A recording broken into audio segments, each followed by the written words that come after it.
8시 30분입니다.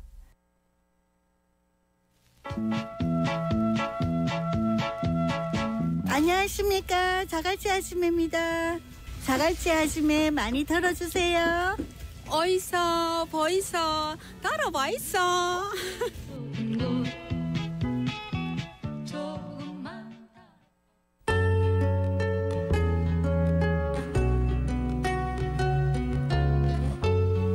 네, 우리 지역 부산의 이슈를 좀 꼼꼼하게 짚어보는 시간입니다. 오문범의 좀 부산 YMCA 오문범 사무총장님 저희 스튜디오에 모셨습니다. 안녕하십니까? 안녕하십니까? 네, 안녕하십니까? 예, 반갑습니다. 오늘 첫 소식부터 바로 짚어보겠습니다. 이재명 정부의 지역 균형 발전 정책에 대해서 좀 살펴보려고 하는데요.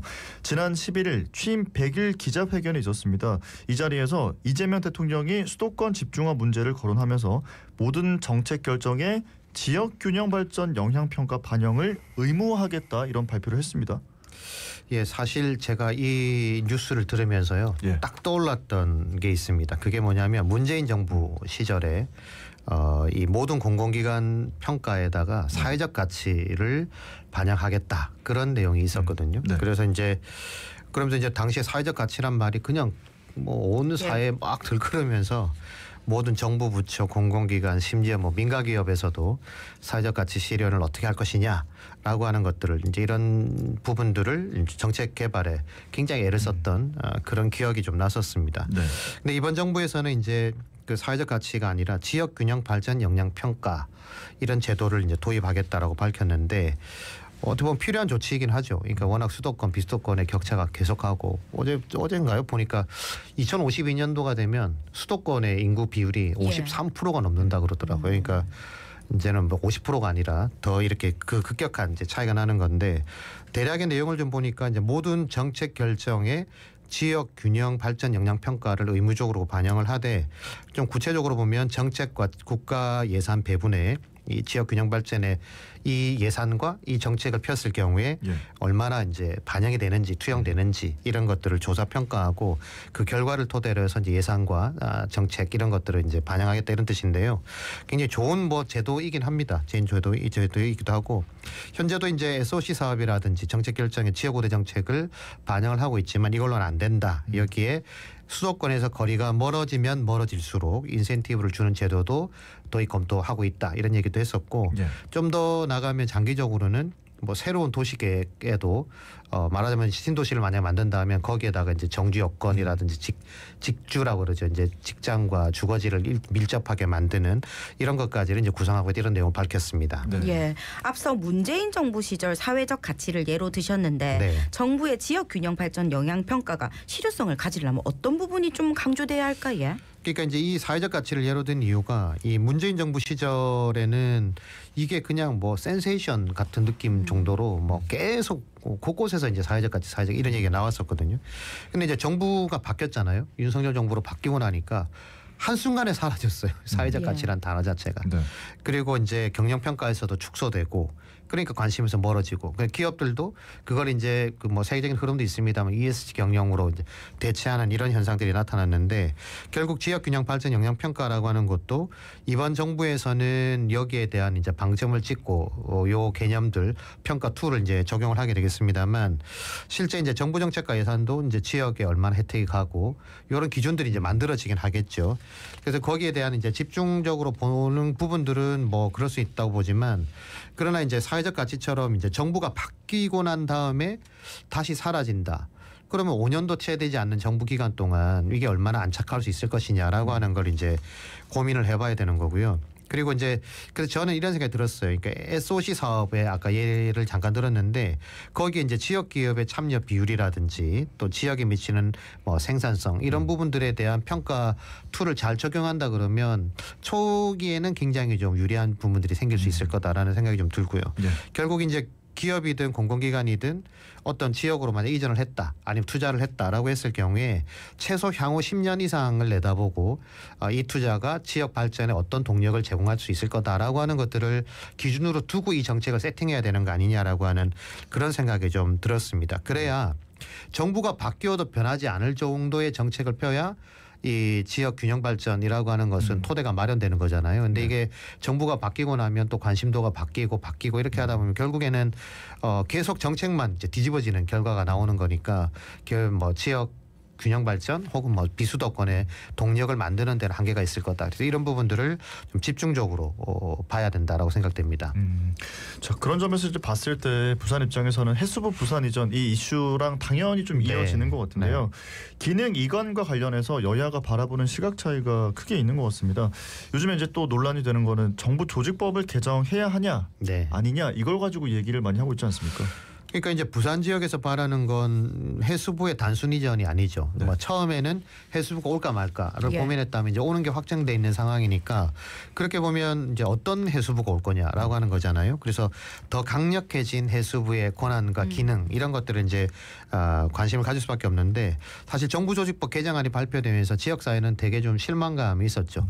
계속 요구하던 내용들이 있었는데 그게 하나도 반영이 되지 않았단 말이죠. 그러니까 그대로 해수부의 지금 기능 그대로가 그냥 부산으로 옮겨오는 이런 정도 수준이어서 실망감을 많이 비춘 바가 있었는데 일단 저희가 이제 얘기했던 게 해수부의 기능 이전 중에서도 초점이 조선 해양 플랜트 지금 이제 국토부가 가지고 있는 이 기능을 옮겨오는 것 여기에다가 이제 물류라든지 해양 투자 부분, 해양 관광까지 그래서 해수부를 부산에 옮겨오는 이유가 명확하지 않습니까? 해양 강국, 해양 수도를 부산에 만들어 새로운 대한민국의 발전축을 만들겠다라고 하는 이 궁극적 목적이 있는 건데 이걸 달성하려 그러면 지금의 해수부로는 안 된다는 건 명확하거든요. 그래서 이제 거기에 따른 여러 가지 기능들을 중앙부처가 지금 지역에 유일하게 떨어져 있는 중앙부처가 되는 거니까 그 기능을 이제 수행할 수 있도록 해야 되는데 실제 정부조직법 을 이제 개선해서라도 수산 분야의 2차관 신설 같은 것들을 원했던 부분들이 분명히 있었거든요. 근데 이것도 반영이 안 됐단 말이죠.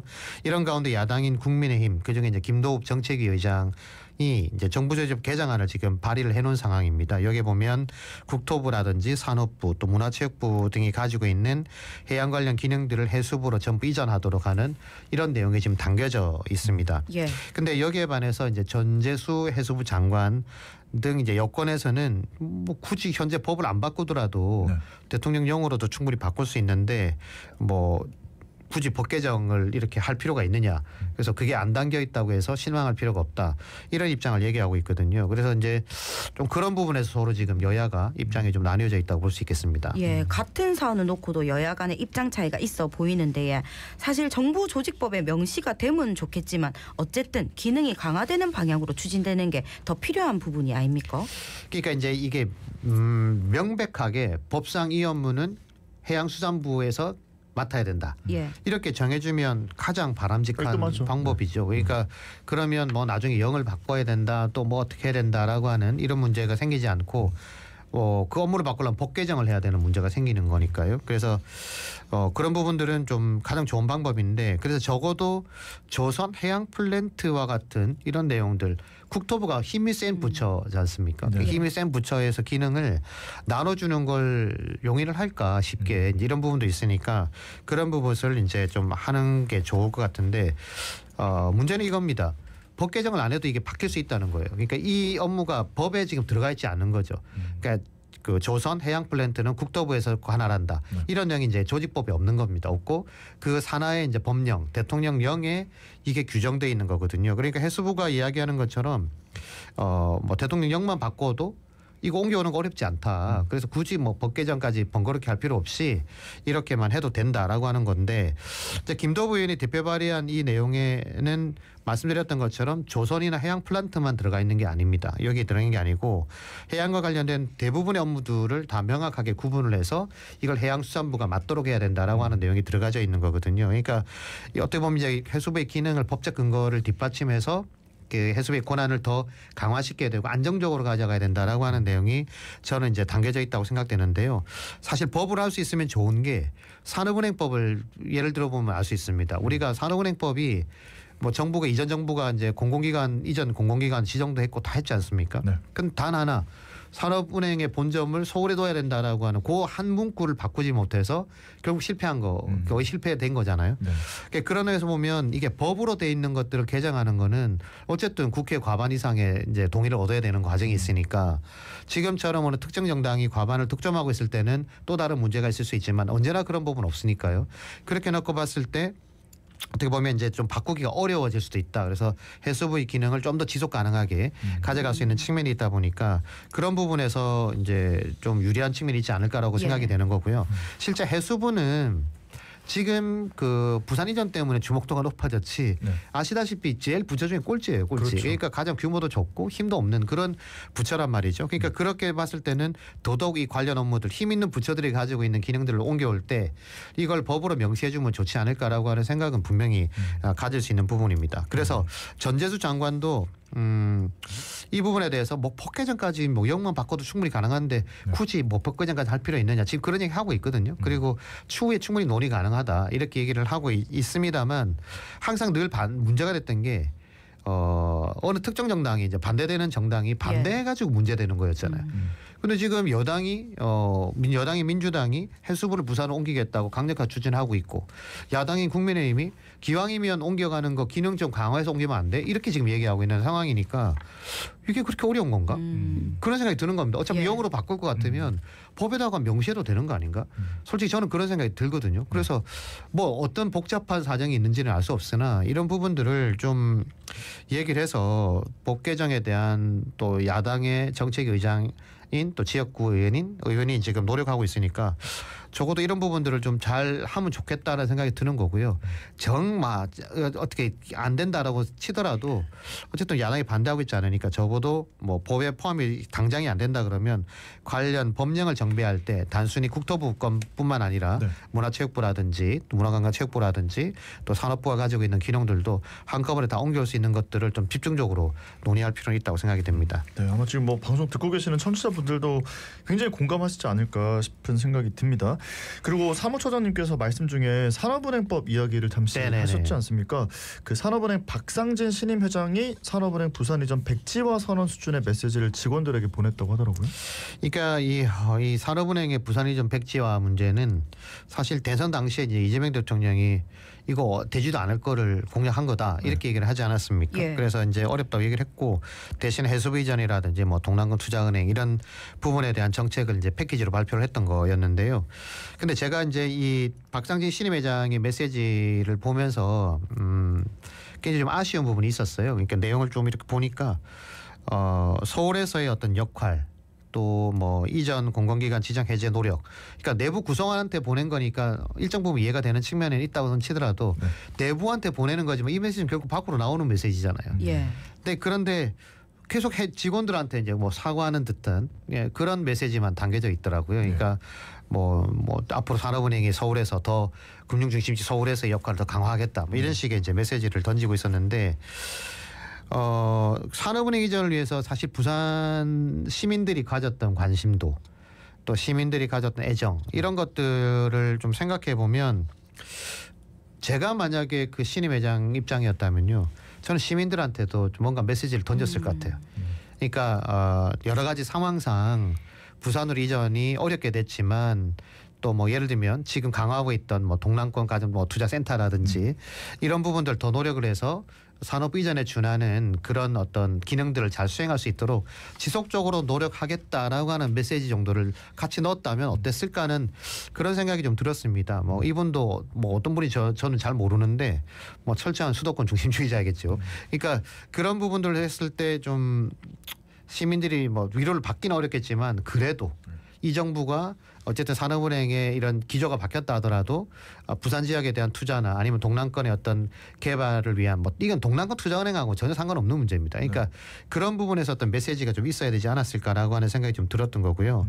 결국 이제 그 산업은행의 부산 이전이라는 게 산업은행이 부산으로 온다고 기능이 약화됩니까? 그건 아니거든요. 그런 건 전혀 아니란 말이죠. 그래서 부산을 축으로 한 새로운 지역 균형 발전의 축을 형성하겠다라고 하는 건 이전 정부가 뭐 옳으니 그르니를 떠나서 그 하나의 방향성만큼은 우리가 부인하기 어려운 부분이 있습니다. 그래서 그런 부분들이 있고 실제 뭐 박형신 시장도 그런 얘기 했습니다만 이 산업은행 이전이나 이런 거는 공공기관 이전에 크게 보면 넓은 계획에 이미 다 포함돼 있던 그런 내용들이어서 그냥 단지 고생한 직원들만 보고 그런 메시지를 던졌다면 굉장히 좀 근시안적인 그런 언급이었다고 생각이 좀 들었습니다. 예, 이 산업은행 이전 무산도 그렇지만 그리고 동남권 투자은행과 공사 문제로도 논란이 많은데 네네. 국무회의에서는 은행보다는 동남권 투자공사로 방향을 잡은 거라고 봐도 될까요?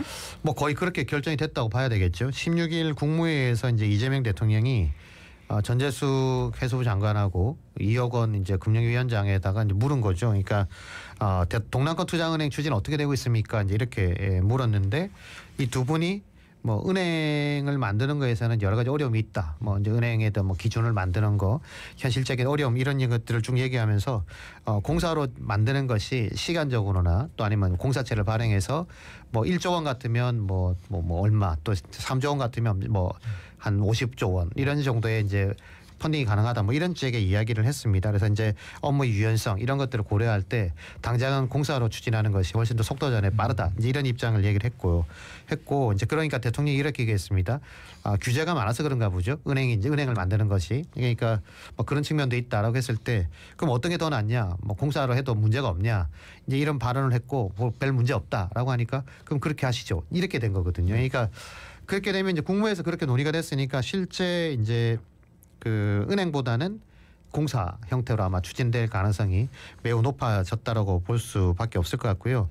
일단 은행이든 공사든 결국에는 이제 지역 산업의 경쟁력을 가질 수 있는 데에 이 자금을 투자하는 부분들이 어떻게 될 것이냐라고 하는 것이 중요한 포인트일 수 있지 않습니까? 그래서 물론 은행이면 더 좋았겠습니다만 어쨌든 이 공사를 하더라도 또 이전에 실패 사례도 있으니까 이런 부분들을 좀 더 잘 반영을 해서 좀 추진을 해야 된다. 근데 이제 부산시나 지역사회는 굉장히 부정적인 그런 입장도 같이 나오고 있습니다. 그러니까 예전에 그 한국정책금융공사 실패 사례가 있기 때문에 네네. 그걸 떠올리게 되는 것 같은데 처장님이 보실 때는 다 맞는 말입니까? 뭐 은행보다 공사로 하는 게 낫고 뭐 이런 것들이 사실은 은행을 하는 게 좋죠. 네.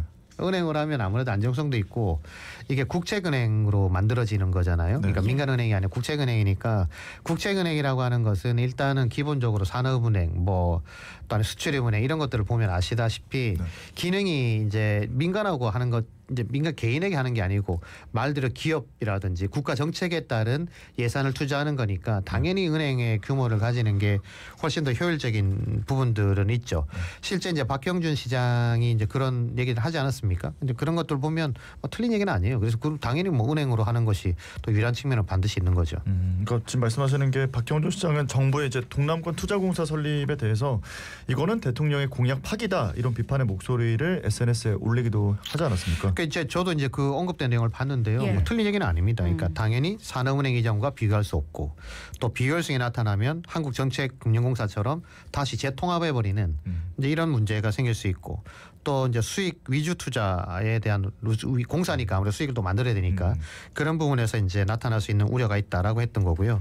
다만 이제 한국정책금융공사 사례를 보게 되면 사실 이게 4년 만에 문 닫았거든요. 예. 근데 이제 문제가 좀 많았어요. 그러니까 출범 당시에 이제 특정 정당의 출신 인사들이 굉장히 많이 좀 투입됐던 부분들도 있고 인력 구성을 제대로 하지 못함으로써 초기부터 삐그덕거렸던 이런 문제들이 있습니다. 그래서 그런 부분을 충분히 검토를 해서 만약 동남권 투자 공사를 만든다고 한다면 이런 부분에 대한 보완책을 반드시 좀 찾아야 된다라고 하는 이제 그런 입장을 하나 말씀드릴 수 있고요.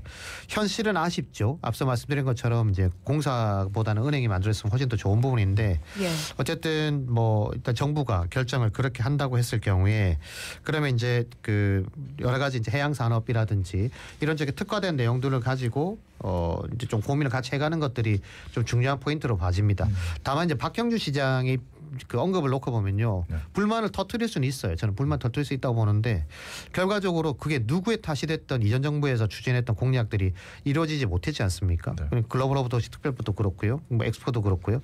결국 이제 그런 부분에 대해서 당장 내년 선거를 앞두고 뭔가 대립각을 만들어야 된다라고 하는 입장은 뭐 충분히 이해가 되는데 그래서 저는 이제 조금 더 그 국민의힘이 만약에 이제 그 입장에서 보면 그 은행이 어차피 어렵고 공사가 된다면 한국정책금융공사가 왜 실패했는지의 사례는 그들도 잘 알고 있을 거란 말이죠. 예, 그래서 예. 그런 부분들을 우선은 좀 더 좋은 방안들을 좀 제시를 해서 무조건 안 돼. 이거 공약 파기야. 이렇게 비판하는 것도 뭐 이해는 됩니다만 그 외에 부산에 더 도움이 될 수 있는 그런 내용이 더 뭐가 있을까라고 하는 고민도 뭐 당연히 준비하고 있겠죠. 그래서 그런 내용들도 같이 좀 고민을 해서 기왕에 만드는 거라면 아쉽지만 그 가운데서도 지역사회에 도움될 수 있는 방법들을 같이 찾아나가는 것도 현실적인 뭐 방법일 수 있겠다 생각이 좀 듭니다. 예. 예. 자, 이어서 지역 소식 하나 알아봅니다. 다음 주지에 9월 25일에 부산시가 경관 보존 의지가 있는지를 가늠할 중요한 심의가 예정돼 있습니다. 바로 이기대 아파트 심인데에 지난해 자진 철회를 했었는데 형태를 변경해서 다시 제안을 했습니다. 그러니까 이게 경관 보존은 계속 나오는 이야기잖아요. 예. 이미 수십 년 된 이야기인데 결과는 항상 법적으로 문제가 없다는 결론을 내려왔던 게 지자체 부산시의 입장이었습니다. 이번 이기대 아파트 같은 경우에 지난해 이제 3개동 319세대 규모에서 이번에는 28층에 2개 동 308세대 정도 규모로 약간 조정을 했는데 실제 규모는 별 차이가 없습니다. 이거를 IS 동서가 이제 투택 사업을 신청한 걸 심의하는 그런 과정인데요. 이것은 잘 아시는 것처럼 해운대 이기대 케이블카의 정류장이 예정돼 있던 그 부지에 바로 인근에 있습니다. 그리고 당시에도 케이블카가 경관에선 환경 문제로 이제 지소된 바가 있었는데요. 이번 심의가 주목받는 이유 중에 하나는 그동안에는 이제 교통이라든지 개발 행위, 건축과 관련된 심의가 주로 이루어졌다면 이번엔 처음으로 이제 남구청이 시에다가 경관 심의도 같이 해달라 이렇게 요청을 해서 경관 심의도 함께 진행을 한다는 겁니다. 그러니까 위원으로 보니까 이제 각 분야별로 한 5명씩에서 한 25명 정도의 위원이 구성이 돼서 이제 심의를 한다는 건데요. 일단 25일 날 사업자의 계획 내용을 좀 듣고 그 자리에서 원안 통과할 건지 조건부 승인할 건지 보류나 부결을 결정해서 이제 그날 바로 통보를 하게 되는데 시간 계좌의 이야기를 이제 언론을 통해서 들은 걸 보면 부결은 잘 안 된다. 그 말은 이제 계획이 미흡하더라도 최대 보류라고 하는 건데 보류로 이게 해결될 수 있는 것인가? 그런 의문이 좀 드는 거죠. 근데 이제 이 이슈를 살펴보면서 또 처장님 말씀을 들어보면서 생각이 드는 거는 이게 지금 심의 과정에서 단순히 건축물에 대한 그 경관만 볼 게 아니라 부산의 이기대라는 지역이 갖고 있는 특수성이라는 게 있잖아요. 이것도 같이 심의가 돼야 되는 거 아닌가 싶은데 어떻습니까? 당연히 그렇죠. 그러니까 지금까지 경관 심의, 도시계획을 심의하면 대부분 법 규정 여기에 딱 맞춰가지고 기계적으로 판단했단 말이죠. 근데 이기대는 정말 부산에서 얼마 남지 않은 자연경관을 갖춘 곳이잖아요. 그래서 거기를 민간에다 땅을 매각한 것도 그렇지만 어쨌든 그곳을 자꾸 뭔가를 개발하려고 하는 그것 거기에다가 이제 그 주거용 아파트를 건립한다라고 하는 건 더더욱 저는 논란이 있다고 봅니다. 그리고 여기에다 황령산 봉수대 개발권도 그렇고 뭐 북한 재개발지 문제 또 이전에 수영만 매립지 그러니까 보존이 되어야 될 그런 지역에 대해 심의할 때마다 법상 규정상 문제가 없거나 업체 입장에서만 논의가 된다고 했을 게 두고두고 후회할 일을 하게 될 거다. 결과적으로는 나중에 그때 그런 결정했던 솔직히 저는 개인적으로 심의위원들 이름 다 밝혀야 된다고 생각해요. 이거 실명제 해야 됩니다. 실명제를 해서 해야 이분들이 좀 더 명확하게 하는 수 있는 거죠. 그렇지 않으면 자꾸 이렇게 논란이 될 수 있는 결정을 할 수밖에 없다. 그리고 이곳이 이제 제2종 일반 주거지역이라서 최대 200% 용적률만 적용되는데 지금은 여기 250%까지 되거든요. 그 이유가 보면 간단합니다. 뭐 녹지를 조성한다, 도로를 확장한다. 아니 거기다가 한 300세대 넘는 아파트를 짓는데 당연히 도로 넓혀야 되잖아요. 그럼 주변 환경 때문에 녹지도 조성해야 되잖아요. 그것 때문에 50%의 용적률을 더 확보해 준다. 이 제도를 악용한 거라고 저는 생각이 됩니다. 그래서 이런 부분도 문제가 있으니까 어쨌든 또 지난해 제안과 별 차이가 없는데 지난해는 이제 문제가 되니까 자진 철거했던 걸 살짝 변경 준 거죠. 3개동을 2개동으로 줄인 것밖에 없으니까. 그래서 이런 부분도 충분히 고려가 좀 돼야 된다고 생각됩니다. 예. 그래서 일부에서는 무조건 이번에 결정하기보다는 공적 관점에서 집중적인 심의를 하도록 하는 방안에 대한 제안도 있지 않습니까? 그러니까 사업자의 목표는 명확하잖아요. 투자 대비 이익을 얻는 거인데 그 땅을 소유한 기업은 그냥 땅을 둘 수 없으니까 300세대라도 지어서 수익을 만들어야 되겠다. 이런 입장이라는 거죠. 근데 그 인근은 또 시가 그토록 유지하고 싶어하는 뽕피두 분간 또 예정되어 있는 부지도 같이 있습니다. 그러니까 그것도 어울리지가 않잖아요. 뽕피두 분간을 자연 친화형으로 만든다라고 해놓고 그 옆에다가 갑자기 아파트가 들어선다. 논리적으로 맞지 않는다는 거죠. 그리고 말씀드렸던 것처럼 이기대는 해안경관의 굉장히 상징적인 어떻게 보면 최후에 남아있는 그런 거라고 본다면 그 지역에 28층 높이의 2동의 아파트가 덜렁 들어선다. 너무나도 언밸런스하다는 것이고 결국에는 해양 경관보존은 무너지면 회복하기 어렵다. 예. 아파트는 지어지면 수십 년 가니까 어렵다. 그런 모습을 이미 우리는 마린시티, 달맞이길 이런 데 봤으니까 승인이 불가피하다 그러면 일단 보류해두고 이걸 정말 전문가들 중심으로 해서 좀 수기하고 토론하는 공론하는 이런 과정을 거쳐서 좀 한다 그러면 제도적으로 문제가 없다면요. 이런 과정을 해서 좋은 선례를 한번 남길 수 있는 그런 기회로 반드시 만들어야 된다는 말씀을 좀 드리고 싶습니다. 근데 총장님이 보실 때 뭐 어떻게 될 것 같아요? 결론적으로?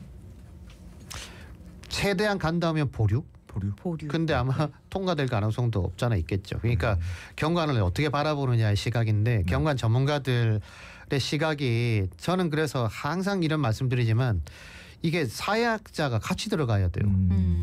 네, 그러니까 우리는 그럴 게 없어요. 그러니까 자꾸 관련된 경관이면 경관, 교통이면 교통, 건축이면 이 전문가들만 있으니까 그분들은 그 관점에서만 다 보는 거잖아요. 그럼 보는 건데 좀 아울러서 볼 수 이게 있는. 봤을 때 이게 나중에 왜냐하면 사회적 비용이라는 것도 있는 거고 사회적 가치가 또 창출되는 것도 있는 거잖아요. 그러니까 이게 없고 경관이 보존됐을 때 시민 대다수가 누릴 수 있는 어떤 이익 이런 부분들은 사실 단순히 재정적인 카운터로 안 되는 거니까 그런 문제들도 같이 좀 바라보고 결정을 하는 것이 타당하다. 뭐 제도적으로 법으로 그런 것까지 할 필요 없습니다라고 말하면